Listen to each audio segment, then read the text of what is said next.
것들을 해주었습니다. 요즘은 저런 동작으로 하나님을 찬양합니다. 매일 같은 찬양보다도 새로운 모습과 새로운 마음과 새로운 동작으로 주님을 더욱더 찬양하며 고백하며 나가는 우리가 되기를 주님으로 축복합니다. 네, 목이 나갔네요. 보시면서 흐뭇하신 여러분, 같이 나이를 먹고 있는 겁니다. 그럴수록 더욱더 주님 앞에 나는 어떤 새로운 찬양으로 주님 앞에 고백을 해드릴까 연구하시고 생각하시고 주님께로 돌이키시며 나가시기 바라겠습니다. 오늘 우리에게 주시는 하나님의 말씀, 다 같이 자리 일어나셔서 함께 듣도록 하겠습니다. 우리에게 주시는 하나님의 말씀, 마가복음 10장 17절부터 22절까지의 말씀입니다. 제가 봉독할 때 아멘으로 함께 화답하시기 바랍니다. 예수께서 길에 나가실새 한 사람이 달려와서 꿇어 앉아 묻자오되 선한 선생님이여 내가 무엇을 하여야 영생을 얻으리까? 예수께서 이르시되 내가 어찌하여 나를 선하다 일컫느냐? 하나님 한 분 외에는 선한 이가 없느니라.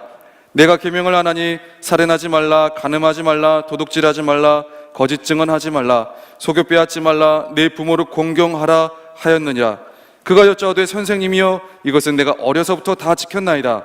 예수께서 그를 보시고 사랑하사 이르시되 내게 아직도 한 가지 부족한 것이 있으니 가서 내게 있는 것을 다 팔아 가난한 자들에게 주라. 그리하면 하늘에서 보화가 내게 있으리라. 그리고서 나를 따르라 하시니 그 사람은 재물이 많은 고로 이 말씀으로 인하여 슬픈 기색을 띠고 근심하며 가니라. 아멘. 이 말씀은 살아계신 하나님의 말씀입니다. 아멘. 어제 굉장히 유명한 강사분들을 많이 초빙을 해서 제가 리트릿 가운데 참여했습니다. 주제는 복음으로 승부수를 던져라 였습니다. 옆에 계신 분들에게 이렇게 고백하며 시작했으면 좋겠습니다. 리트릿 오신 분도 있고 또 상황이 안 돼서 못 오신 분도 계실 테니까 이렇게 고백하겠습니다.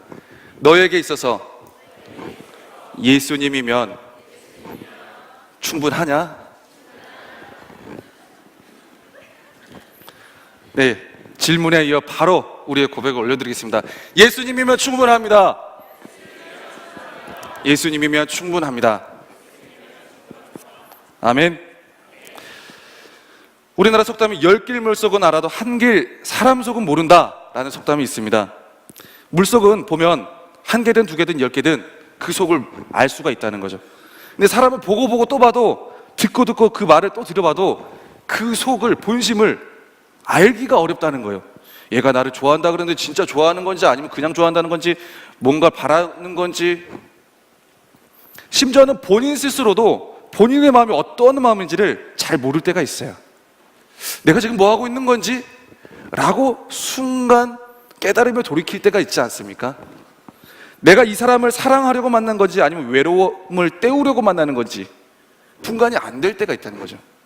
한 남녀가 있습니다. 서로를 사랑했습니다. 어떻게 하다가 교제를 시작하게 됐습니다. 한 달 동안 수많은 사랑을 고백했습니다. 너 아니면 나 죽어버릴 거야. 다른 사람은 만나지도 않을 거야. 너도 다른 사람 절대 만나지 마. 나만 만나. 남편 여보 하면서 교제를 이어갑니다. 그러던 중 남자가 여자에게 고백합니다. 나 군대 가.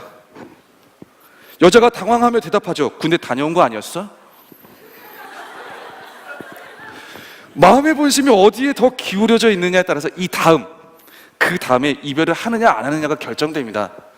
얼만큼 사랑을 고백했든 얼만큼 사랑을 했든 얼만큼 다양한 과정들을 겪었든 그들이 본심이 드러나게 되는 순간은 언젠가는 나타나게 된다는 거죠.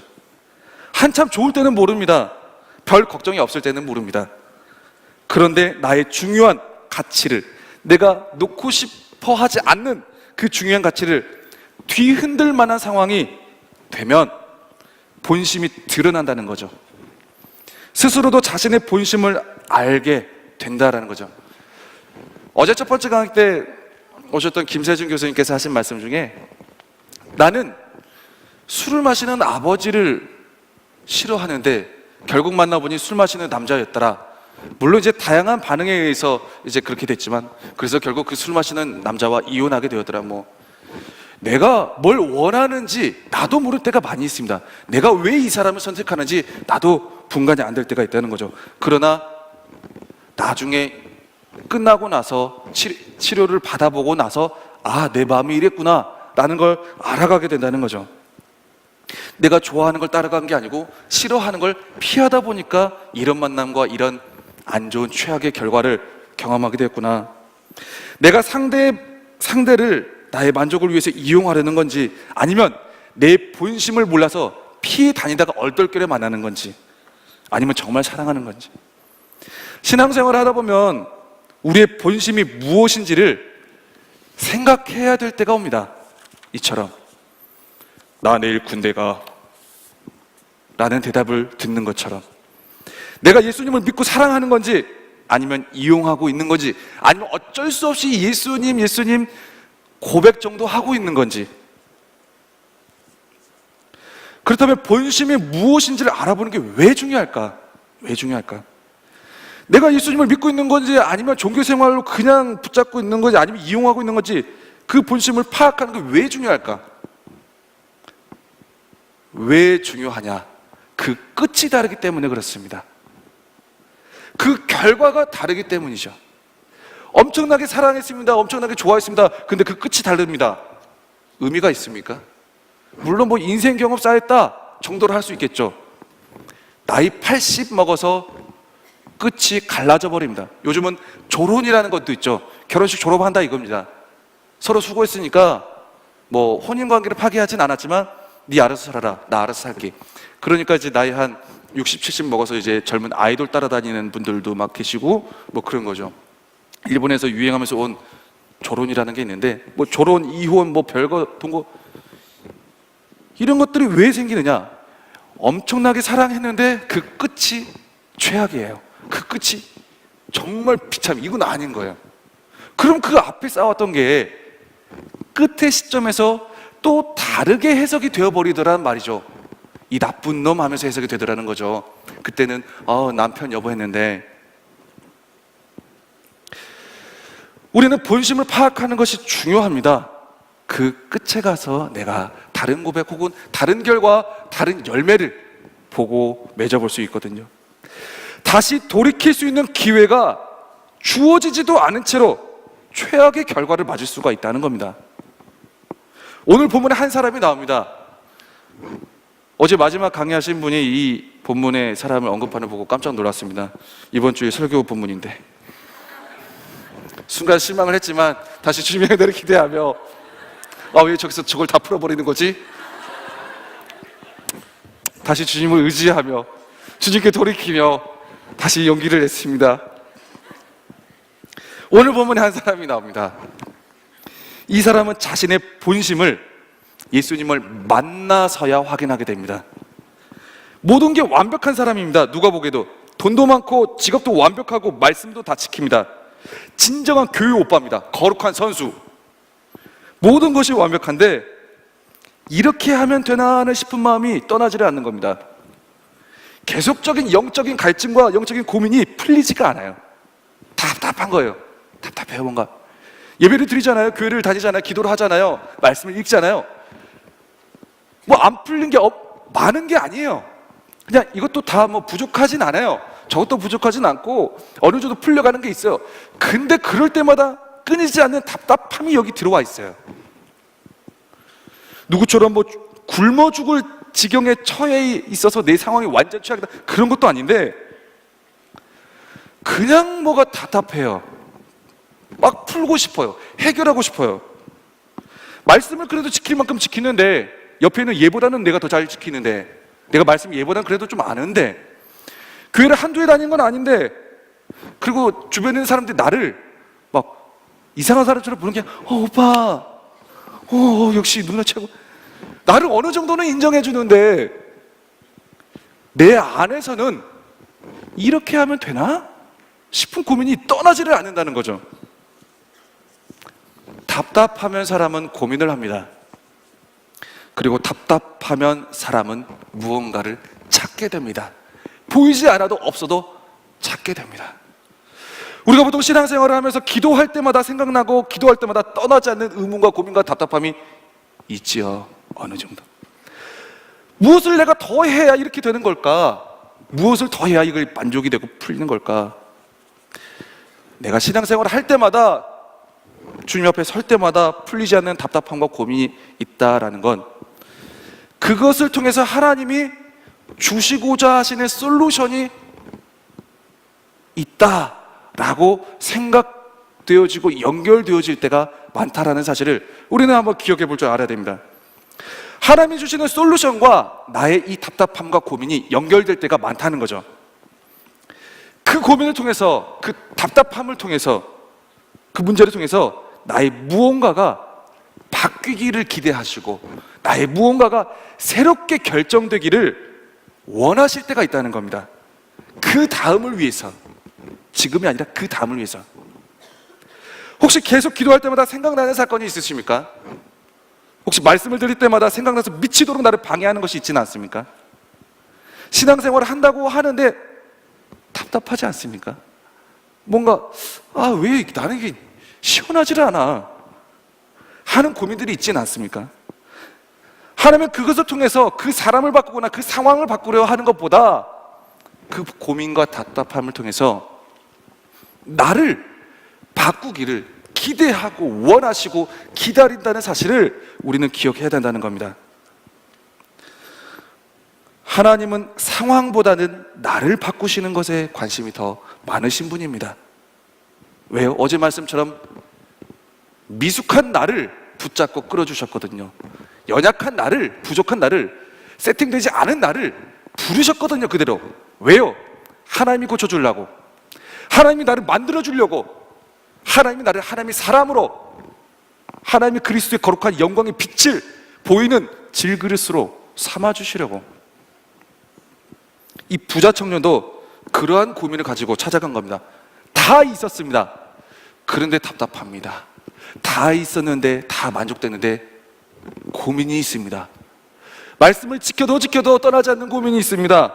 이 답답함은 뭘까? 고민이 되는 거죠. 어려서부터 다 지켰는데, 우리 집안도 빵빵한데, 문제가 없는데 너는 왜 그런 고민을 하냐? 주위에서 아무리 소리를 해도, 부모님 얘기를 해도 답답한 건 어쩔 수가 없다는 거죠. 고민이 되는 건. 이건 뭐지? 그냥 생각 안 해도 되는 건데, 생각 안 해도 되는 건데 하고 무시하는데 생각이 나요. 생각이 난다고요. 그건 하나님이 주시는 사인일 수 있습니다. 하나님의 인도하심일 수 있다는 거죠. 내가 무엇을 더 해야 이 마음의 고민과 영적 갈증을 해결할 수 있습니까? 주님, 예수님을 찾아갑니다. 예수님은 그 부자 청년을 쫙 바라보십니다. 바라보시면서 그리고 사랑하시되라고 말씀하시는데, 뭔가 굉장히 긍휼의 눈빛으로 바라보셨던 것 같습니다. 문맥상 말씀을 읽어보면 굉장히 그 청년을 긍휼의 눈빛으로, 그래, 그 고민을 가지고 왔구나, 하나님, 뭔가 예수님이 기다리셨다는 듯이 쳐다보는 겁니다. 그래, 너에게 모든 게 있었지만 그 하나 답답함이 있지? 그걸 가지고 나를 찾아왔구나. 뭔가 기다리셨다는 듯이 너에게 솔루션을 줄 거야. 내가 너에게 솔루션을 줄 거야. 내가 솔루션을 가지고 있어. 드디어 왔구나. 그렇게 뺑뺑 돌더니 드디어 왔구나. 주님의 표정이 보이십니까? 굉장히 주님은 기다리셨던 것 같아요. 이 상황이 되기를. 그를 보시고 사랑하사 이르시되, 그리고 직접적인 솔루션이라기보다는 주님은 비유와 은유를 좋아하셨습니다. 이것도 솔루션인데요, 어떻게 보면 표면적으로만 들으면 상처받을 수 있는 솔루션입니다. 표면적으로만 받아들이면 오해할 수 있는 솔루션입니다. 뭐냐? 네게 있는 것을 다 팔아 포기하고 나를 따라라. 뭐 가난한 자들에 나눠주라. 뭐 그게 중요 포인트가 아닙니다. 네가 붙잡고 있는 거 포기해. 그러면 나를 따를 수 있어. 그런데 그 완벽한 교회 오빠가, 그 거룩한 선수가 포기를 못하네요. 재물을 못 버려요. 결국은 뭡니까? 완벽한 교회 오빠인데, 완벽한 교회 누나인데, 결론은 예수님을 못 따라가요. 말씀을 지키는데 예수님을 못 따라가요. 기도를 하는데 예수님을 못 따라가요. 예배를 드리는데 예수님을 못 따라가요. 완벽한 교회 오빠면 뭐합니까? 한 20년, 30년, 40년 다녔으면 뭐합니까? 예수님을 못 따라가는데. 교회 생활 열심히 하면 뭐합니까? 기도 생활 열심히 하면 뭐합니까? 예수님을 못 따라가는데, 예수님 따르기를 거부하는데, 내 본심에서. 다른 거 완벽하면 무슨 소용이 있냐는 거예요. 앞에서 다 좋았다 할지라도. 그리고 이어서 하시는 말씀이 하나님 나라에 들어가는 것이 이와 같다라고 말씀하십니다. 하나님 나라에 가는 것이 이와 같다. 주님은 우리가 이 삶 이후에 들어갈, 부활의 몸으로 들어갈 천국 외에도 이 땅 가운데서도 하나님의 나라를 경험할 수 있다라고 말씀하십니다. 하나님의 나라를 들어가는 것, 하나님의 나라를 들어가 하나님 나라 백성으로서의 삶을 살아가는 것, 예수님을 붙잡는 일이죠. 그런데 뭐 하나 붙잡고 예수님을 붙잡을 수는 없다는 겁니다. 예수님이 하신 말씀이 이 부자 청년 보고 네가 거지가 되라 이런 말이 아닙니다. 빚쟁이가 되라 이런 말이 아닙니다. 모든 걸 다 던져버리고 뭐 네가 원하는, 너에게 만족될 만한 모든 것을 내가 다 빼앗아 버리겠다 이런 말이 아닙니다. 마음의 주인을 누구로 할 거냐를 묻는 겁니다. 내가 붙잡고 있는 것을 포기하기로 결단하는 건 내가 주인으로 섬겼던 그 재물이라는 신, 그걸 내려놓고 예수님을 나의 주인으로 섬기겠다는 겁니다. 예수님을 따라가겠다는 겁니다. 예수님을 따르는 삶을 살겠다는 겁니다. 이 부자 청년에게는 재물이 또 다른 하나의 신이 된 겁니다. 또 다른 하나의 하나님. 둘 중 하나 선택을 해야 되는 순간인 거죠. 둘 중 하나. 예수님이냐 재물이냐. 주님께서 말씀하십니다. 하나님과 재물을 겸하여 섬길 수 없느니라. 겸하여 섬길 수 없느니라.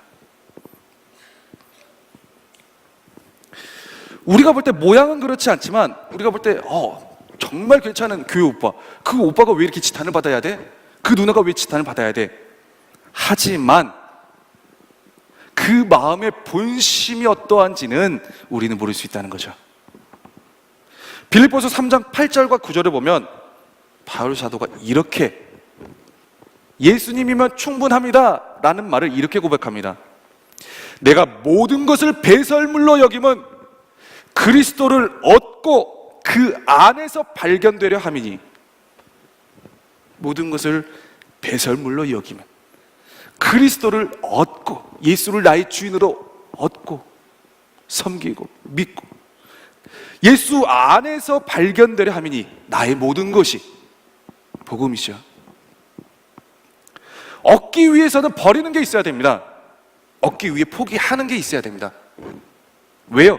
내가 포기하지 않으면 내가 얻으려 하는 또 다른 것은 옵션이 되니까요. 하나님의 나라는 밭에 감춘 보화와 같다 말씀합니다. 마태복음에서. 보화를 발견한 농부가 모든 것을 팔아 그 밭을 사듯이 보화를 얻기 위해 포기해야 되는 기회비용이 발생을 하게 된다는 거죠. 참된 보화를 얻기 위해서는 내가 붙들고 있는 재물의 신, 또 다른 신을 섬기는 걸 포기해야 됩니다. 이것이 복음의 핵심이라는 거죠. 복음의 핵심. 조금 더 자세하게 설명을 해보자면 복음의 핵심은 돌이키는 거라는 겁니다. 돌이키는 것. 이 주인을 섬겼다가 이 주인으로 섬기기로 완전 돌이키는 겁니다. 두 주인을 섬기면 이 주인이 이렇게 명령하고 이 주인이 이렇게 명령하면 이 사람은 어떻게 됩니까? 가랑이 찢어집니다. 가랑이 찢어져요. 혹시 여러분 가랑이 찢어지는 삶을 살고 있지는 않습니까? 두 주인을 섬기고 있는지 되돌아보시기 바랍니다. 내가 무엇을 포기 못하고 있는 건지, 내가 무엇 때문에 답답한 건지, 무엇 때문에 고민이 되는 건지, 우리가 말씀을 시작하면서 예수님이면 충분하다라는 고백을 같이 나누었습니다. 이쯤 되면 내가 진짜 예수님으로 충분한지 확인해 볼 수 있는 타이밍입니다. 예수님으로 충분하십니까? 복음을 얻는 사람, 예수님을 얻는 사람, 주 안에서, 그리스도 안에서 보여지는 복음의 사람, 하나님의 사람은 확실하게 돌이킬 줄 알아야 된다는 겁니다. 이전으로부터. 성경은 이걸 회개라고 합니다. 회개. 그런데 우리는 기도할 때나 성경을 말할 때나 예배드릴 때나 이 돌이킴, 즉 회개에 대해서 등한시할 때가 많습니다. 내가 줄 것을 주면서 이건 주님 이건 좀 이것까지는 지금은 제가 좀 많이 힘드니까 이거는 하면서 복음을 외치고 예수 그리스도의 생명을 외치고 하나님의 나라를 말합니다. 마가복음 1장 15절에 예수님이 첫 번째 사역을 시작하시면서 선포하신 말씀이 있습니다. 때가 찼고 하나님의 나라가 가까이 왔으니, 하나님의 나라가 가까이 왔으니 회개하고 복음을 믿으라 하시니라. 회개하고 믿으라. 돌이키고 믿으라. 왜 복음이 가벼워졌습니까? 돌이키는 회개가 강조점을 잃다 보니까 복음이 가볍게 여겨집니다. 한번 확실하게 돌아선 사람은요, 복음을 가볍게 여기지 않습니다. 어떤 삶에서 내가 돌이킨 건데, 내가 어떤 걸 추구하다 어떤 길을 가다가 돌이켰는데 그게 가볍게 여겨지냐는 거죠.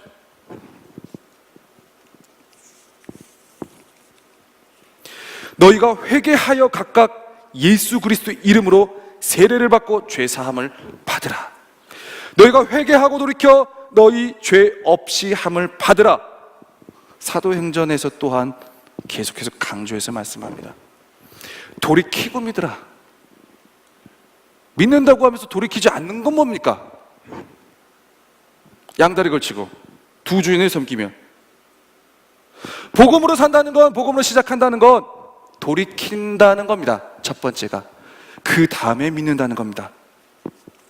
물론 두 가지가 한 번에 이루어지긴 하죠.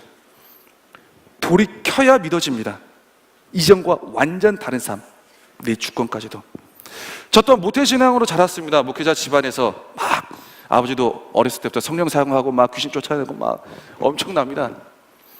그걸 보면서 자라왔지만 내가 주님을 제대로 만난 건 군대입니다. 군대. 군대 전까지는 그저 이제 하기 싫은데 왜 막 교회 간다고 땡깡 부릴 수도 없고 막 어떻게 보면 강압적인 신앙교육이라고 해야 될까요? 스파르타적인 신앙의 문화. 그래서 막 졸릴지라도 막 가서 의자에 앉아서 막 있어야 되고 들어야 하고. 모태신앙이었지만 태어나면서부터 예수님을 내 구주로 믿는다 고백하고 했지만 주님을 제대로 뭔가 만난 나의 사건은 20살이 아닌, 제가 군대를 23살 여름에 가가지고요, 23살 중반쯤에 만나게 되었다는 거죠. 저는 그때 회심의 사건이 너무 강력해가지고 이게 회심이구나, 이게 주님을 만난다는 거구나 하는 그 고백 때문에 그 이후로는 그냥 주님의 은혜가 나를 언제나, 나를 모든 걸 만족시켜 주겠지 하는 믿음으로 살아갔습니다. 맞습니다. 그 말은 맞는데 이 말을 드리는 이유는 뭐냐면, 저는 그 한 번의 강력한 회심이 있었다고 하여 그 이후에 돌이켜야 될 기회를 놓아버렸습니다. 한 번 돌이켰다고 그 다음을 또 돌이켰어야 했는데 또 돌이키고 하는 일들을 저는 놓아버렸다는 거죠. 우리는 주님을 믿고 예수를 구주로 믿고 지속적으로 돌이키고 주님께 집중하는 과정을 갖지 않으면 우리는 또 다른 죄인을 쉽게 금방 붙잡는 결과를 바라보게 된다는 것이죠. 거기서 돌이키고 회심하면서 신대원을 가야겠다는 생각을 했습니다. 이제 목사까지 됐습니다. 목사가 되니까요, 돌이켜야 되는 순간이 엄청 많이 와요. 엄청 많이. 돌이키지 않고서는 그 복음의 능력이, 복음의 기쁨과 감격이 경험되지 않는다는 그러한 사실이 절절하게 느껴진단 말이죠. 목사가 됐으면 돌이키지 않아도 됩니까? 말씀 전하면 돌이키지 않아도 됩니까? 말씀 읽으면 돌이키지 않아도 됩니까? 기도하면, 매일 새벽 기도하면 돌이키지 않아도 됩니까? 아닙니다. 내가 매일 새벽 기도를 할지라도 매일 돌이키지 않으면 나는 복음이 어떠한 것인지, 복음이 내게 어떻게 귀중한 가치인지를, 그 가치를 잊어버리게 된다는 거죠. 여러분에게는 예수님께서 나를 살려주시고 구원해주신 그 감격의 사건이, 그 복음이 귀하게 다가옵니까? 귀하게 여겨지십니까? 돌이켜야 될 순간입니다. 다시 주님 앞에 나아가 내가 회개하며, 주님, 제가 다시 주님께로 돌이킵니다. 내가 붙잡고 있었던 이것을 주님 앞에서 포기합니다 라는 고백으로 올려줘야 되는 상황이라는 거죠. 계속 돌이키지 않으면 복음의 가치가, 그 귀함이 내 안에서 잊어버려져서 무뎌지게 됩니다. 무뎌지게. 보통 사랑하는 사람도 헤어질 때 그 가치를 제대로 알게 된다 그러죠. 사랑하니까 또 남녀만 생각하지 마시기 바랍니다. 사랑하는 부모님과 자식 간의 관계도 있습니다. 사람들이 부모님께 엄청난 은혜를 받습니다. 사랑을 받습니다. 자녀들이요. 그런데요, 부모님 살아생전에는요, 그 가치를 몰라요. 그게 귀한지 잘 와닿지가 않아요. 무뎌진 거죠. 너무 받아서, 너무 챙김을 받아서 무뎌진 거예요. 잊어버려졌고, 부모님이 돌아가실 즈음에야, 돌아가신 후에야 너무 안타깝다, 너무 귀하다 라는 걸 알게 된다는 거죠. 그래서 부모님 돌아가신 날만 되면 눈물을 흘리고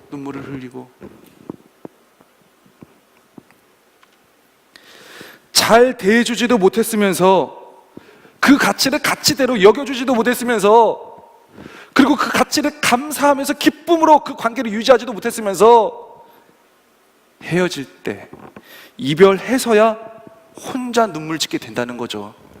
혼자. 미국 선거 동영상이 있습니다. 그 선거를 이제 독려하기 위해서 2008년인가요 9년인가요 그때 제작한 영상인데, 사람들이 자꾸 선거를 해야 되는데 대통령 한 명 누가 되고 안 되고, 이 엄청나게 중요한 일 아닙니까? 대통령의 가치라는 게 한 사람이 누가 되느냐에 따라서 이 나라의 판도가 뒤바뀔 수도 있고, 많은 사람들이 고통을 받을 수도 있고, 또 행복과 또 만족을 누릴 수도 있는데, 사람들이 선거를 잘 안 하는 겁니다. 선거의 가치가 굉장히 정말 중요한데 이 가치가 귀하게 여겨지지가 않는 겁니다. 사람들한테 선거운동을 다니도.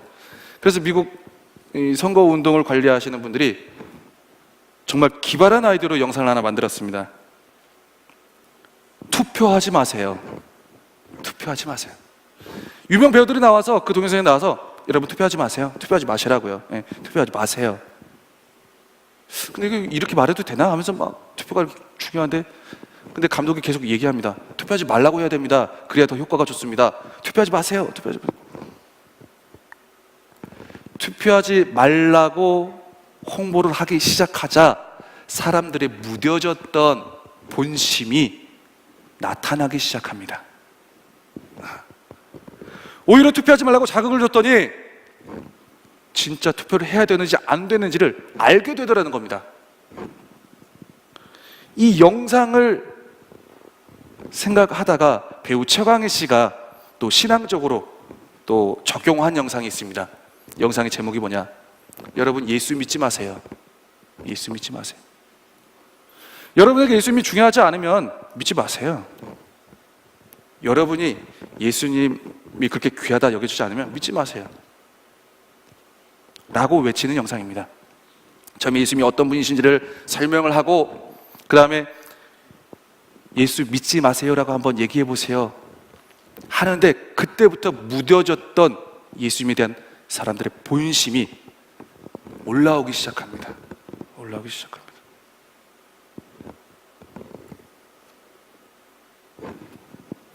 예수님에 대한 여러분의 본심이 어떻게 흘러가고 있습니까? 물론 처음부터 예수님을 안 믿는 경우도 있지만 무뎌져서 이렇게 부자 청년과 같은 상황에 처해지는 경우도 있습니다. 생명의 주관자, 그리고 나를 살리시고 언제나 나에게 선하시고 인자하신 그분, 그 생명의 절대 주권자, 내가 무뎌져서 잊어버리고 그 가치를 귀하게 여기지 않는 상태에 놓여질 때가 있다는 거죠. 예수 믿지 마세요 라고 고백해 보십시오. 예수 믿지 마세요. 예수 믿지 마세요. 내 안에 충돌되는 본심이 올라오기 시작합니다. 무뎌졌던 가치가 예수님이 이렇게 칭함을 받을 뿐이 아닌데 내가 예수님 이렇게 대하면 안 되는데 하는 하나님의 자녀로서의 신앙인의 본심이 올라오기 시작한다는 거죠. 우리에게도 마찬가지입니다. 우리가 예수님에 대해서 무언가 무뎌졌을 때, 뭔가 주님의 그 복음의 가치가 무뎌졌을 때 예수님께로 다시 돌이킬 만한 무언가를, 고민을, 답답함을 하나님이 내 앞에 허락해 주십니다. 왜요? 그렇게 하지 않으면 그 끝이 달라지거든요. 결과가 달라지거든요.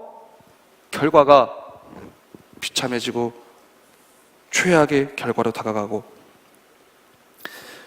제가 쌀국수를 참 좋아합니다. 그래서 화곡역에 있는 틸란 쌀국수 집을 좋아합니다. 그래서 어떻게 좋은 곳이 있다고 해서 처음 소개받아서 갔습니다. 근데 여름이었습니다. 서빙하시는 분들이 반팔 티셔츠를 입고 있었죠. 굉장히 신기한 광경을 목격했습니다. 티셔츠 앞뒤로 예수님이면 충분합니다 라는 글씨가 써 있는 거예요. 한글로. 이분들은 장사를 말아먹으려고 그러나? 뭐 티셔츠에 뭐 이런 말을 쓰고 그러지? 뭐 교회 장사인가? 사람인가? 신앙이 굉장히 신실하신가 보구나. 뭐 교회에서 하는 거겠지. 교회에서 하는 게 아니었습니다. 간증을 들으셔서 아시겠지만 그분은 자신의 이렇게 고민, 내가 예수님을 믿는데 자꾸 반복되어서 나도 모르게 죄악을 저질러버린 그 처참한 상황 가운데서 이 고민과 답답함으로 다시 예수님께로 돌이키는 계기를 가지게 됩니다. 그러면서 그 안에서 다시 예수님이면 충분하다라는 마음을, 그 진리를 알아가게 되고 마음에 되새기게 됩니다. 그러면서 그 가게가 어떤 가게냐? 돈을 받지 않는 가게입니다. 이제 이후에는 이제 바뀌겠지만, 사업한다는 사람이, 장사 시작한다는 사람이 돈 그냥 내고 싶은 만큼 내고 가세요. 이건 뭐 장사 그냥 자원봉사 하겠다는 거잖아요. 근데 예수님이면 충분하기 때문에 주님께서 주신 감동, 그렇게 장사를 한번 해봐라, 감동을 주시니까 많은 수많은 단련의 과정을 통해서 그렇게 하게 된 겁니다. 진짜 예수님이면 충분할까? 진짜 예수님이면 충분할까? 그런데요, 그분의 고백을 들은데 이제 직구전 질문도 해봤습니다. 이제 얼마나 버냐고. 삼성 연봉보다 많이 번답니다. 삼성 연봉보다. 근데 못 벌 때나 많이 벌 때나 그분에게 그게 중요한 게 아닙니다. 왜요? 예수님이면 충분하기 때문이죠. 연애에 실패를 했어도 결혼을 하고 아이를 낳고 예수님이면 충분하기 때문에 실패를 하든 혹은 내가 많은 것을 가졌든 그게 그렇게 중요하지 않다라는 거죠. 주님께서는 구약 성경이나 많은 부분들을 통해서 내가 너에게 복을 주는지 안 주는지 시험해보라 라고 나옵니다. 저는 왜 주님은 우리에게 시험해보라 하셨을까? 라는 생각을 가졌거든요. 이게 뭐지? 좀 이렇게 표현이 잘못된 건가?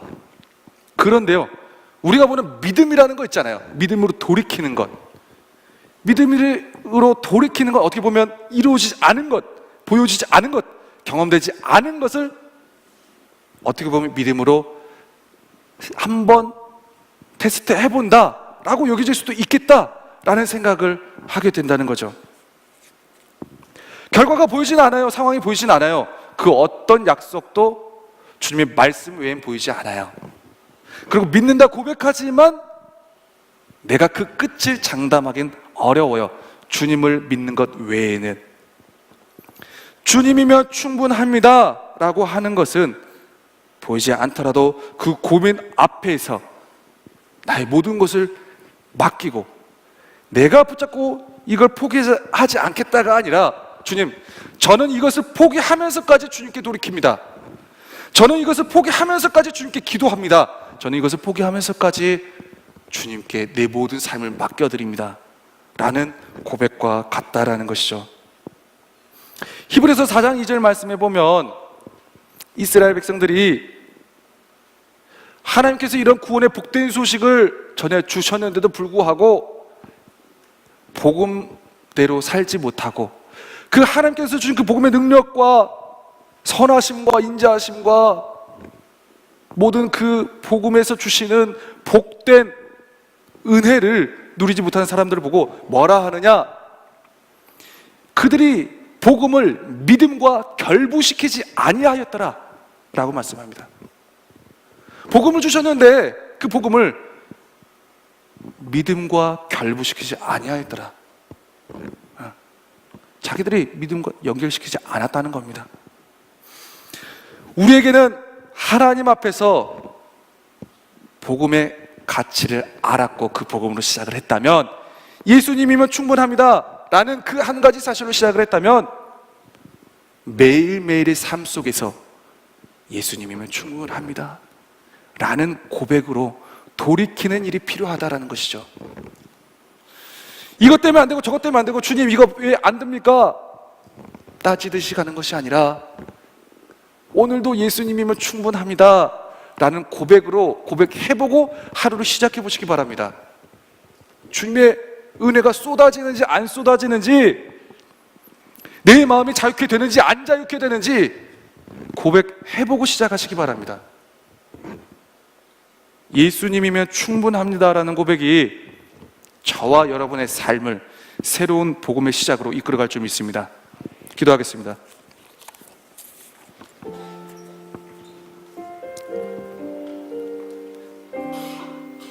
함께 기도할 때 리트릿과 오늘 말씀을 통해서 주신 하나님의 음성을 다시 한번 마음에 되새기고 기억하며 나아가기를 원합니다. 내가 많은 것을 바라고 많은 것을 붙잡고 있을지라도 그 다음을 생각하면 그 모든 것들은 다 사라져 없어질 버릴 것들입니다. 오직 사라지지 아니하고 오직 나에게 영원한 생명을 주시고 오직 나에게 영원한 만족을 주시는 예수님 앞에 다시 한번 나의 마음을 돌이키며 나가기를 원합니다. 이 시간 기도할 때, 주님, 나의 마음이 많이 무뎌져 있습니다. 나의 본심이 많이 무뎌져 있습니다. 내 앞에 많은 고민이 있고 많은 답답함이 있고 아버지, 많은 신앙적인 질문들이 있지만, 많이 못마땅한 것들이 있지만, 주님, 그러한 질문과 고민을 통해서 예수님께로 다시 돌이키는 나의 신앙이 이루어지게 하여 주옵소서. 예수님이면 충분하다라는 그 고백으로 다시 하루하루를 돌이키는 나의 신앙으로 회복되게 하여 주옵소서. 내 안에 계신 성령 하나님, 우리의 모든 삶이 새롭게 시작되는 한 주가, 이 말씀을 의지하여 시작되는 한 주가 달라지는 한 주가 되기를 원합니다. 달라지는 삶이 되기를 원합니다. 예수님만이 오직 나의 주인이시며 주님으로만 나의 모든 삶이, 마음이 만족함을 얻도록 주님 인도하시고 붙들으시고 도와주옵소서. 그 고민 앞에서 좌절하는 것이 아니라, 그 질문들 앞에서 낭망하는 것이 아니라 주님을 찾게 하시고 주님으로 만족하고자 하는 마음의 자세를 다시 한번 일으켜 주옵소서. 우리 주님 그게 세 번 부르고 함께 기도하며 나아갑니다. 주여, 주여, 주여. 아버지, 주님 앞에 다시 한번 우리의 마음을 들어보며 나아갑니다. 주님, 우리 삶을 다시 한번 들어봅니다. 아버지, 예수님이면 충분하다는 그 한 가지 사실을